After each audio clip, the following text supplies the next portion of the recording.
Subscribe करें और bell दबाएं ताकि कोई खबर रह न जाए।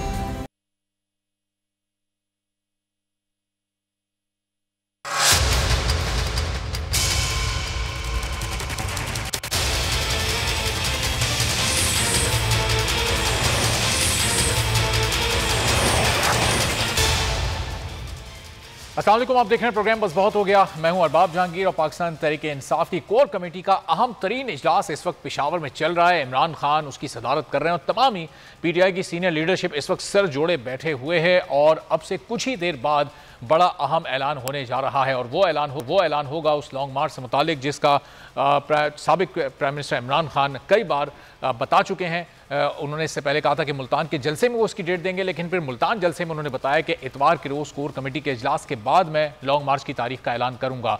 अब कल जिस तरह जो वाक़या पेश आया था, डॉक्टर शीरीन मज़ारी को जिस तरह गिरफ्तार किया गया, इससे पहले भी एक दो इस तरह के वाक़यात पाकिस्तान तहरीक इंसाफ के अहम रहनुमाओं के खिलाफ पेश आते रहे हैं। तो पाकिस्तान तहरीक इंसाफ के चेयरमैन इमरान खान जब लॉन्ग मार्च का ऐलान करेंगे तो उसके बाद क्या आने वाले हफ्ते में इस तरह की कार्रवाइयाँ तेज़ हो जाएंगी। अभी कोर कमेटी के इजलास में मुशावरत ये चल रही है कि इस लॉन्ग मार्च का आगाज़ किस शहर से किया जाए। आया इसका आगाज़ पेशावर से किया जाए या लाहौर से किया जाए, कराची से इसको शुरू किया जाए या फिर 3-4 बड़े शहरों से एक साथ ही इसका आगाज़ किया जाए। और ज़ाहिर है कि इसकी मंजिल इस्लामाबाद है और इमरान खान बड़ा वाज़े ये बता चुके हैं कि जब तक इलेक्शन का ऐलान नहीं होगा उस वक्त तक वो इस लॉन्ग मार्च को ख़त्म नहीं करेंगे, उस वक्त तक वो धरना जारी रहेगा, उनके लोग इस्लामाबाद में बैठे रहेंगे।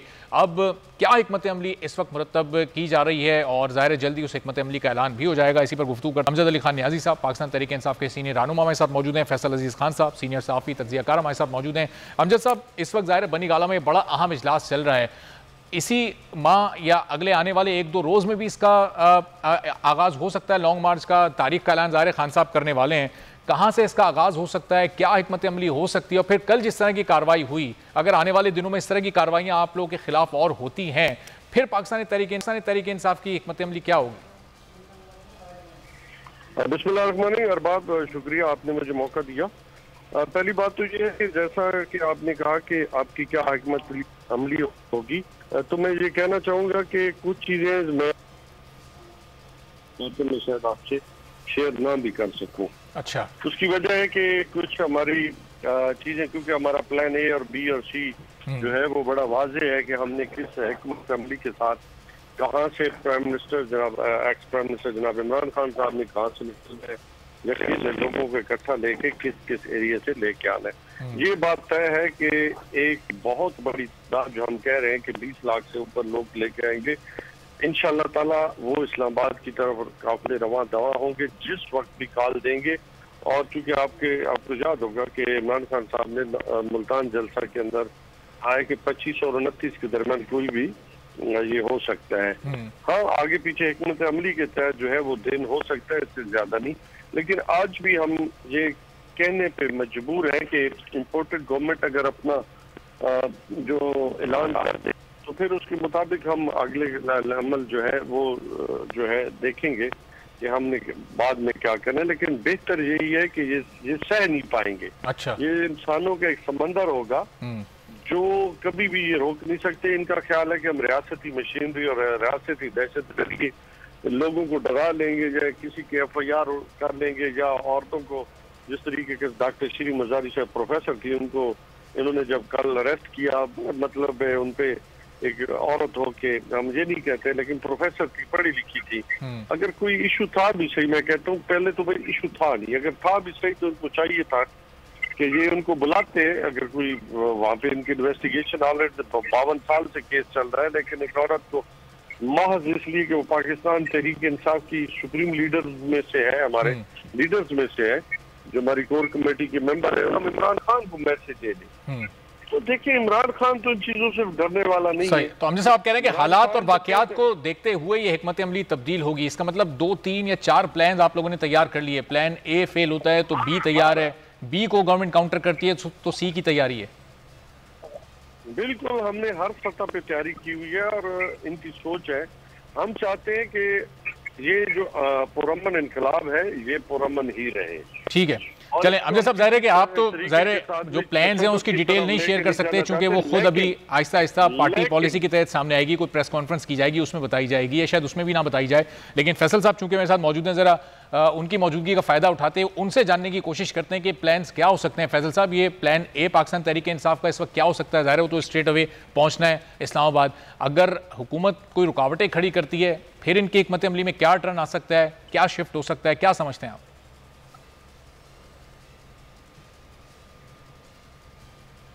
जी फैसल साहब, आपको आवाज आ रही है?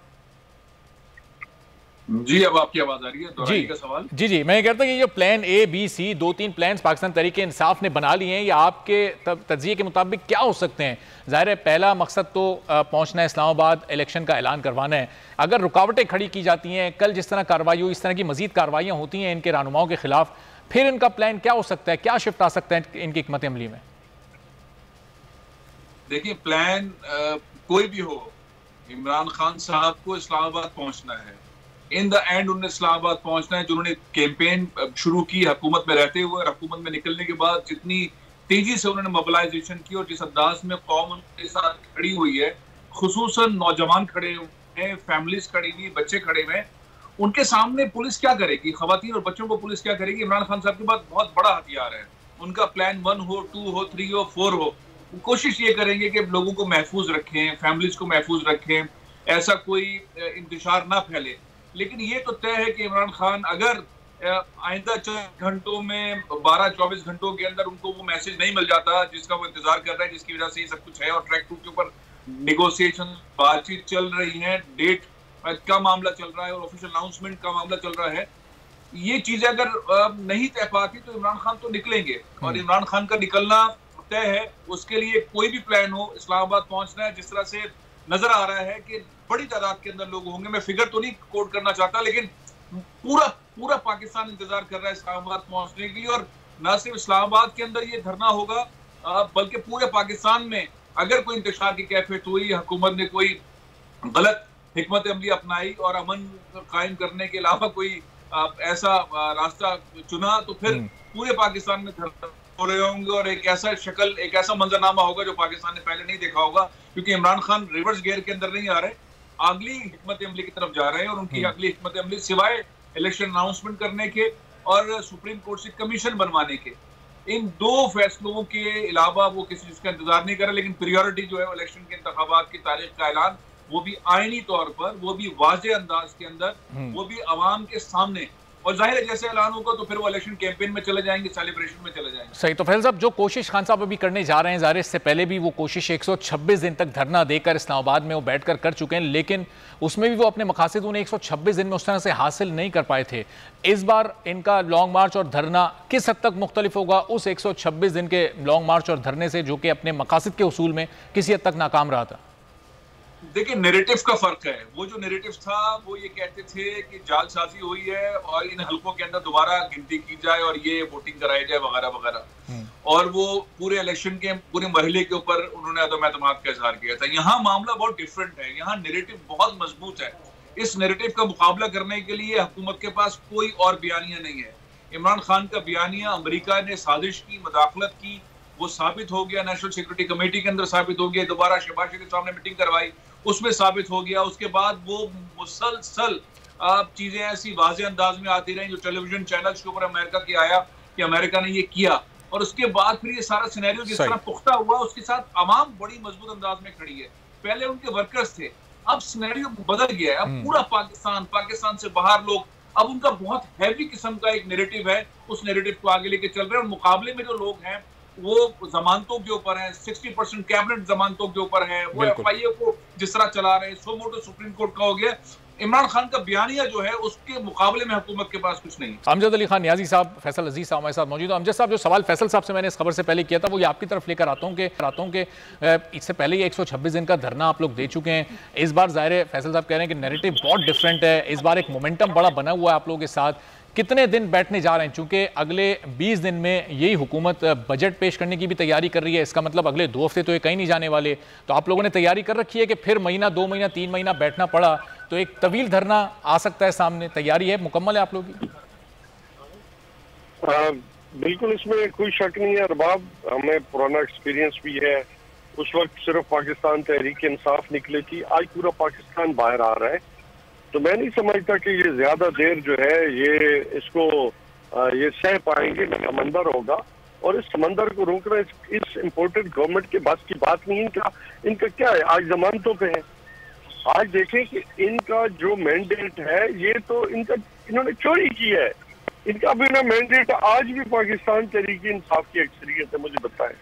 ये तो इन्होंने खरीदो फिरोख्त के जरिए, लोटों के जरिए इन्होंने गवर्नमेंटें बनाई, चाहे पंजाब में थी या वफाक में भी। ये अमेरिका की शहर पे ये दुम पे चढ़ के है ना, इनके अपने क्या औकात है कि ये गवर्नमेंट कर सके। और आज तक देखे जितनी मईशत को इन्होंने पिछले 1.5 माह उड़ा के रख दी है, आप खुद पैदा ही नहीं कर सके आज तक। और पाकिस्तान की इकोनॉमी को इन्होंने जो हमने तिनका जोड़ के जो इकट्ठी की थी पिछले 3 साल के दौरान, तो इन्होंने तो उड़ा के रख दी है। देखे इनका नैरेटिव जो है वो सिर्फ और सिर्फ एक ही है कि दमड़ी और चमड़ी बचाओ। लेकिन हमजा साहब आपकी जो 4.25 साल हुकूमत रही उसमें कई लॉन्ग मार्चेस हुए। एक आज़ादी मार्च मौलाना साहब लेकर आ गए थे, वो तो बड़े अर्ली डेज थे आपकी हुकूमत के। फिर अभी 3 माह पहले बिलावल भुट्टो जरदारी सिंध से चले, एक बड़ा काफिला लेकर गए। फिर पीडीएम के प्लेटफॉर्म से 23-24 मार्च को एक महंगाई मार्च हुआ। आपकी हुकूमत भी उन मार्चेस से नहीं गई, अदम एतमाद के जरिए, जिसको आप साजिश कहते हैं, वो उन तमाम मुहर्रिकात को सामने रखते हुए फिर आपकी हुकूमत को घर भेजा गया। तो ये लॉन्ग मार्च से धरने से लोग वहां ले जाकर बिठा देंगे, इससे प्रेशर क्रिएट होगा, हुकूमत तो नहीं जानी।